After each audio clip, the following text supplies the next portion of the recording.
Hello everyone, welcome back to my channel. Today we're diving deep into a driver design for those who demand nothing but the absolute best in sound quality. The Vibe CVEN 10-inch SQ subwoofer. This isn't just another bass driver. It's crafted with the discerning SQ competitor firmly in mind. Right out of the box, you notice the premium build.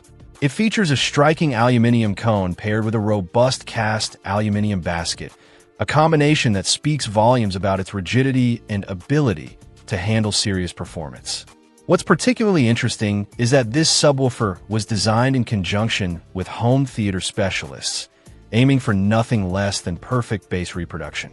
This collaboration brings a unique perspective to car audio, focusing on accuracy and detail. Mechanically, this subwoofer is exceptionally well balanced.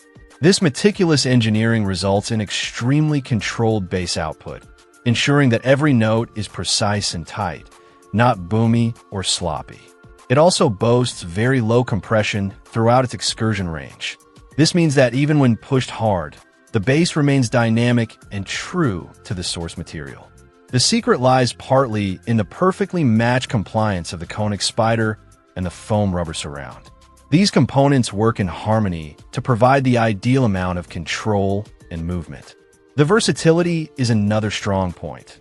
This CVEN 10 can perform beautifully in both bass reflex, ported, and sealed enclosure applications, allowing installers and enthusiasts to tailor its performance to their specific vehicle and listening preferences. With a maximum output power rated at 600 watts, it has ample power handling to deliver impactful yet refined bass. If you're chasing that elusive, perfect sound quality in your vehicle, the Vibe CVEN 10-inch SQ subwoofer is definitely a contender that deserves serious consideration. Its focus on mechanical precision and pure bass reproduction sets it apart. Check out the video description for updated price. And thank you for watching this video.